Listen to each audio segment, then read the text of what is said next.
everyone, I'm Kadiva Devine, and welcome to 12 News Weekend. Every week, we take a look back at the best news stories from our 12 News journalists. On today's show, how the March heat wave is driving pests to take shelter inside Valley homes. And then coming up later, why this spring could be the best time to buy a house here in the Valley. But first, a local hero returns home to a well-deserved welcome. His inspiring journey from setbacks to spotlight takes center field. Joe Dana has his story.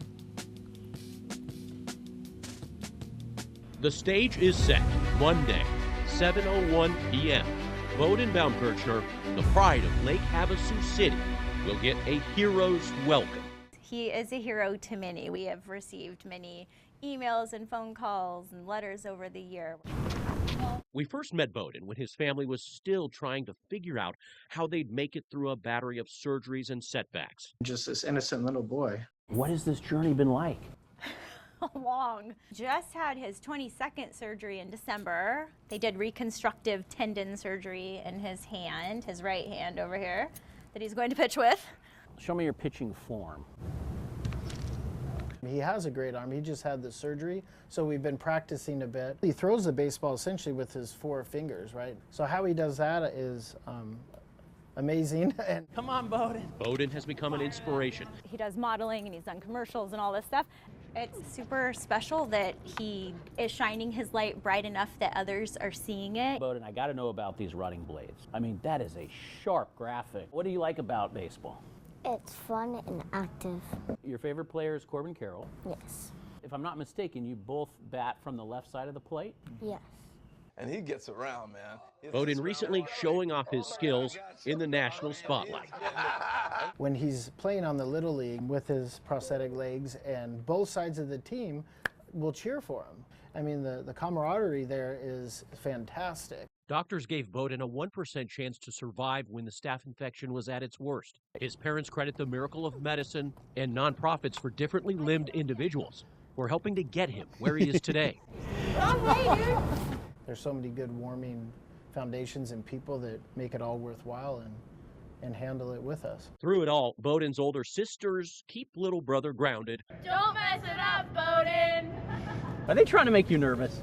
Yeah. There's gonna be people on the field. There will probably be some players on the field, including maybe Corbin Carroll.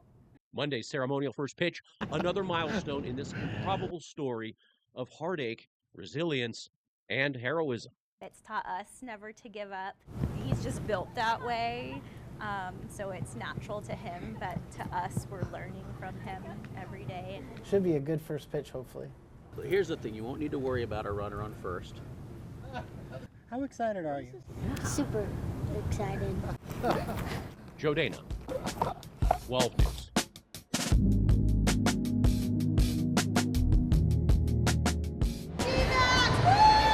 To many, it's a holiday. I'll tell you what, baseball is the fun part of my life every year when it starts. Die-hard D-backs fans showing up for the 2026 home opener. I come to every opening day, and I come to every game of the season. Gary Carnell, one of the first people in line, getting here hours before the gates opened. So it's fantastic. As time ticked closer to game time, a sea of Sedona red and classic purple started to fill outside Chase Field. The vibes are good. I'm hyped. Everyone's hyped, so I'm excited to go D-backs. Planning on the first thing they do once they go inside. Probably get some food and maybe get like a thing from the shop. Meeting some Super Bowl celebrities while they wait. The Budweiser Clydesdales made a special appearance. They're just so beautiful and big. Like, you don't expect a horse to be that big. A change for those who made it a tradition to be out here for the first home game. Got a routine down. For others, it's the start. This is Camila. This is her first D-backs game. Then when the gates opened, Hi guys, welcome in! thousands entered, checking out the shops, the kids zone, and of course, the food. Are you ready for this challenge? I don't know if I'm ready, but, I'm going to take a big bite. Because once the game starts, they plan on staying in those seats. We're here to have fun, so that's all that matters. Excited to finally be back. It's the best. Baseball season's the best time of the year. We've been waiting 6 months. The vibe is right. The night is gorgeous. This is the only place to be in the Valley tonight. With the extra cherry on top being a D-backs win. Go D-backs! Woo! Final four, let's go. Woo! The NCAA Women's Final Four is finally in Phoenix. Talk about the excitement in downtown Phoenix. Oh, it's so much different than just a regular Monday. You know, it's Final Four Monday. Everybody, you can feel it. What a beautiful day to start the championship week for the women's Final Four. So we ordered sunshine and we got it all day long. Those in charge of hosting the very first Women's Final Four in Arizona are ready. We are going to roll out the red carpet for the premier mega elite women's sporting event in the world. On Monday, public safety officials joined Phoenix City leaders overlooking Mortgage Matchup Center to outline their safety strategy ahead of championship week. We partner with all of our agencies here in the state to make these events safe. We have longstanding relationships with making sure that we have the right resources and the right personnel in place to fulfill whatever the mission objective is. I like to think of us as Championship Valley because we do such a great job hosting championship games, and we're going to do it again. Mayor Kate Gallego says Phoenix is a women's basketball city. We just hosted WNBA All-Star. The Mercury went all the way to the finals. Our college teams have had great seasons, whether it be Grand Canyon or the undefeated start for ASU and Molly Miller. If you plan to navigate the downtown area during the events, there will be no shortage of no-cost, action-packed events. A bounce where thousands of young people will dribble through downtown Phoenix in one of our most dynamic parades. We're going to have a wonderful concert Saturday night at Hance Park. You can see Grammy-winning artists for free. We're also going to have a bunch of givebacks to the community. All this leading up to the game on Sunday. If you can't get a ticket, please watch online because it's going to be a shining moment for the city of Phoenix. And coming up, a family story with statewide impact. Governor Katie Hobbs and her sisters, who teach right here in Arizona, open up in a rare interview about the state of education. We'll be right back. Arizona Midday, making the trip to places across the valley, taking you to events everywhere in Arizona, showcasing the latest in entertainment, restaurants, and overall lifestyle, daily starting at 2 o'clock. You make hats, have fun. Exactly. She said it's ideal for bachelorette parties, girls' day. Arizona Midday, exciting, fun, informative.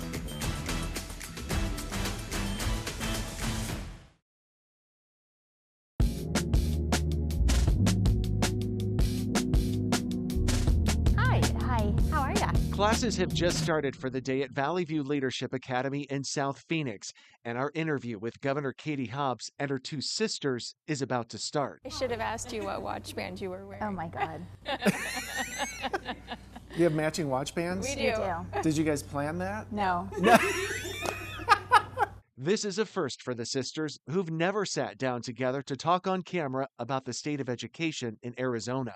What do you think is the #1 issue in our state with education? If you could check one thing off that list, you're like, this has to be fixed, #1, what would it be? The lack of funding at my school is alarming. I currently work 3 days a week because my school can't afford me full-time right now. Beth is the youngest sister. She's a 4th to 6th grade reading specialist at the Paradise Valley Unified School District. Becky is the governor's twin. She's older by 11 minutes.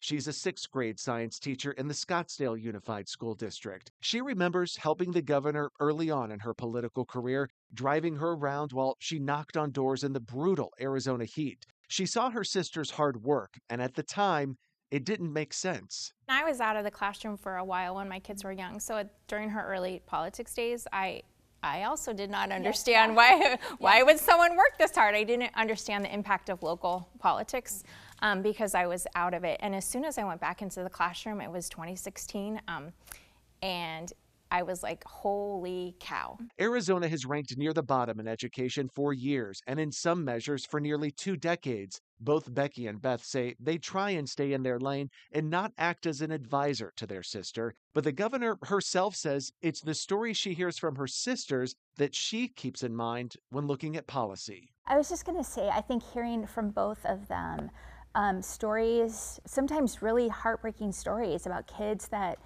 they have in their classroom that are just having horrible experiences, and sometimes coming to school is the only place that they feel safe. We touch on a lot during our sit-down interview, but the state's controversial Empowerment Scholarship account, better known as ESAs or vouchers, is one thing that consistently comes up.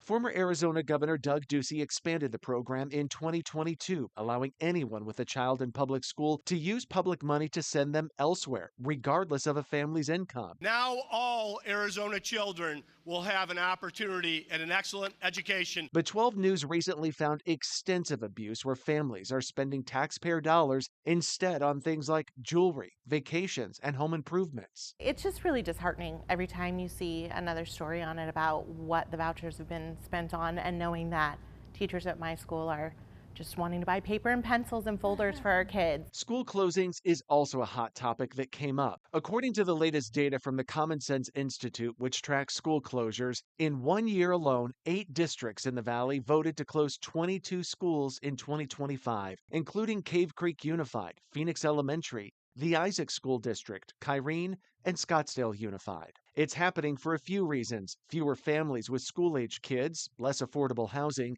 and vouchers pulling state money out of districts. This is really overwhelming and sad. My girls will need to transfer schools multiple times in the next 2 years. So families are disrupted, they're uprooted from their communities, and they have to go assimilate somewhere new. The staffs don't know where they're going to be next year. It's impacted the whole system because it's delayed the ability for us to have contracts for next year, which we would normally have at this point, but they have to place all of the misplaced staff before they can issue contracts to the rest of the school districts.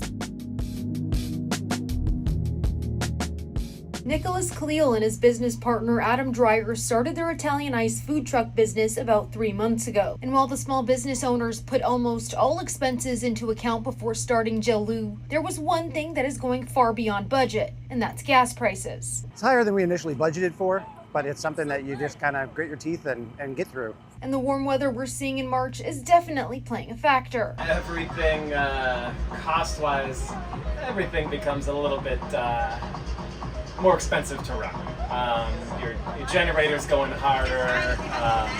You seem to go through just more fuel in general just to keep everything cooler. Khalil says they're offering services to about 5 different events per weekend all across the valley. And with that schedule, they usually fill their tank up twice, costing them over $100 each time. A similar situation for the owners of Sweetheart Cafe. For us, we actually use a lot more power just because our fridges, they have to, work harder in this hot weather. So it is using, I would say, like 20%, 30% more gas than normal. So there's also fear from owners that the heat will shy away customers. But the ones we spoke to at today's Arab American Festival say the heat is something they're used to. I'm a native Arizonan, so I'm used to it. This is nothing for us.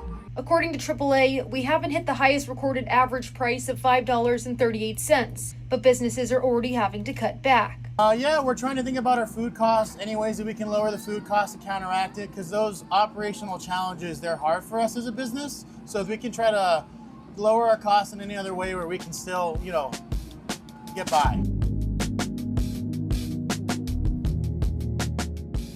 Healthcare entrepreneur Hugh Lytle was the highest profile candidate of the now canceled Arizona Independent Party. As your potential governor, I'm already bringing the Republicans and Democrats together already, which has been something that hasn't happened. The state Democratic and Republican parties successfully sued to toss out the Independent Party name. It's much more about what I stand for and what I believe in and not labels. I mean, which irony being no labels, right? Lytle's political brand will now be the No Labels Party, after a Maricopa County judge ruled that Secretary of State Adrian Fontes lacked the authority to change the No Labels name to the Arizona Independent Party. Fontes said he acted in favor of the law as he saw it, but won't appeal the ruling. Sure, it's a setback, but it's not anything detrimental from my perspective. The potential electoral appeal of an independent party is tantalizing. As of January 2026, the Republican Party had the lead in registered voters statewide at 35.8%. Independents are close behind. Voters who don't declare a political party account for 34.3% of registered voters. Democrats have fallen far behind, with just 28.1% of the voter pie. This is a much bigger issue about independents organizing. We're the largest group of voters in the state. We have not had a candidate in decades.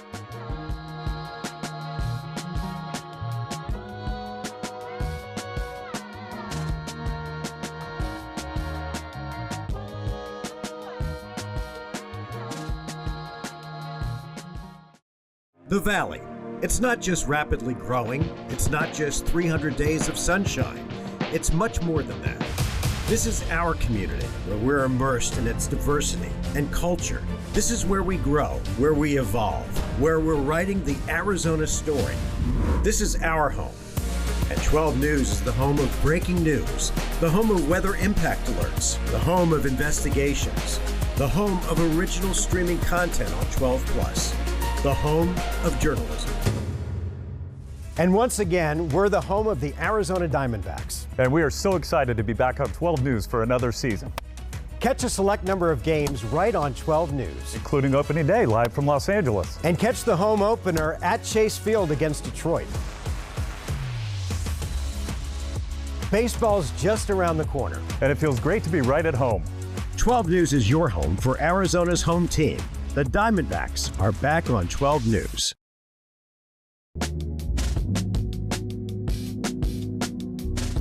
Flies aren't out right now, and that's thanks to the town of Gilbert taking steps to drain this water basin at the South Recharge site. It reduces the insect habitats, but it's only a temporary solution, and residents living nearby want something more permanent. This year it's been really, really bad. Swarms of midgeflies are taking over this South Gilbert neighborhood. They're like in your eyes, you can swallow them, you breathe them in. It's really gross. The homes back up to the South Recharge facility near Ocotillo and Power Roads, which the town of Gilbert says plays a vital role in ensuring long-term water supply. The recharge process relies on water-filled basins, which make the perfect habitat for bugs. They usually empty them every so often, and they've been really full the past couple years. So that's when we noticed that they started getting really bad. The insect infestation has been going on for more than a decade. 12 News first covered the issue back in 2016. They fogged last night around 9:30, and as you can see, sorry, one up my nose, no improvement. Today, residents say the problem hasn't really changed. They were going to be rotating the water, and they haven't been doing that. They told us it would actually get better, and it's gotten worse. The town of Gilbert paused recharge activities last month, which worked in reducing the infestation, but the town says this isn't a permanent solution. Gilbert Public Works is implementing strategies such as fogging and larvicide application, but says that no treatment can completely eradicate the insects. It's only going to get worse. While the midgeflies can be a nuisance, residents are more concerned for the mosquitoes that come out in the summer months. We just love it, and we love our backyard, and we want to be able to enjoy it more often without either having midgeflies or mosquitoes constantly. The town of Gilbert says staff continues to monitor the conditions out here daily and adjust their operations as necessary. In Gilbert, Gabriela Becerra, 12 News.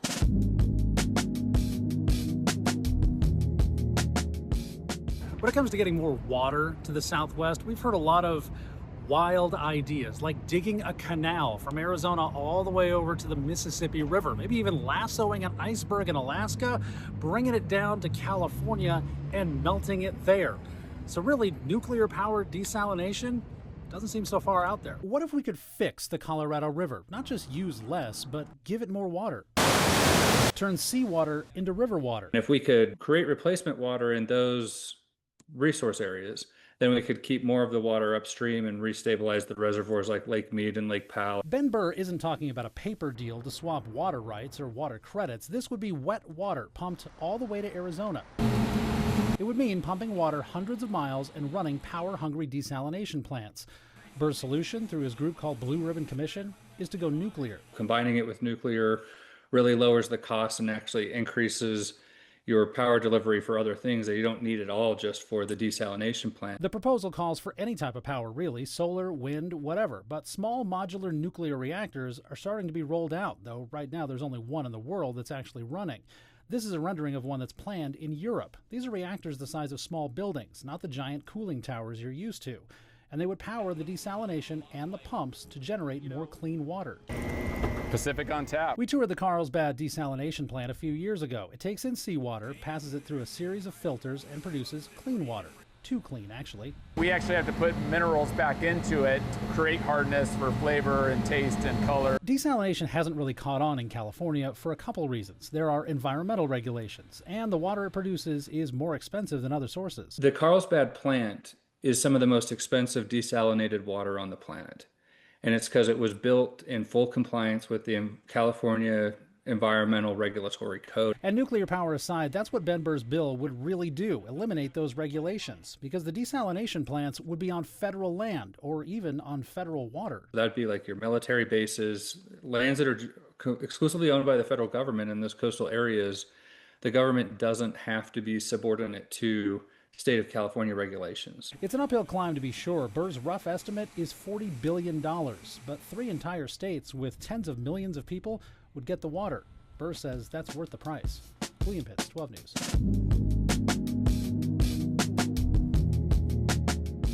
When rates climbed past 7%, many buyers walked away. But U.S. Army veteran Jose Dominguez didn't blink. That didn't concern me because I'm a veteran and I got my loan through the VA. About 4%. Saving money is my motto.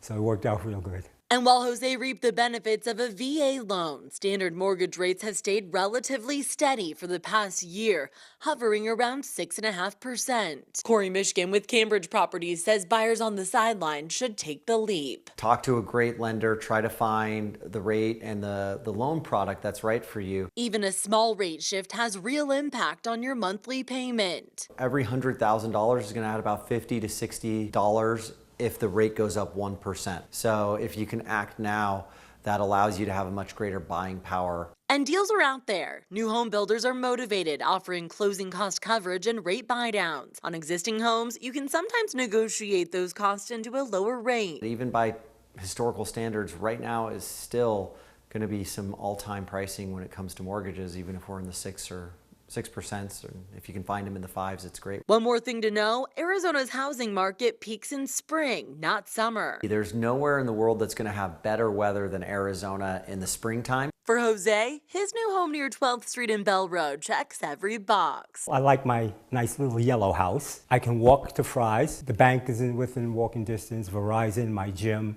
Target. Everything that I need is very handy and easy to get to without having to use my car. In Phoenix, Trisha Hendricks, 12 News.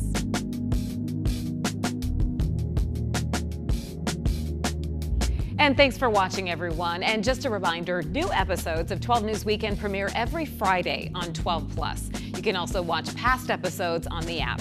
Download 12+ for your TV devices, and you can watch for free.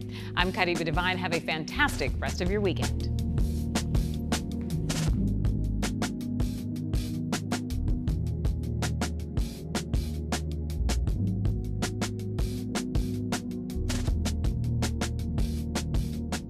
12 News at 10. I'm Mark Curtis. And I'm Kariba Devine. And 12 News Today in AZ. I'm Emma Jade. I'm Allison Rodriguez. One team covering news around the clock. We are getting you going with a fast start to your day. From when it breaks at night, 12 News journalist Maria Stobbs is live to the developments the next morning. Continuing coverage now as we are in day 12. Tracking the incoming weather. We're going to be mostly sunny and how it's impacting you when you wake up. So end your day with 12 News at 10. And start your day with 12 News Today in AZ.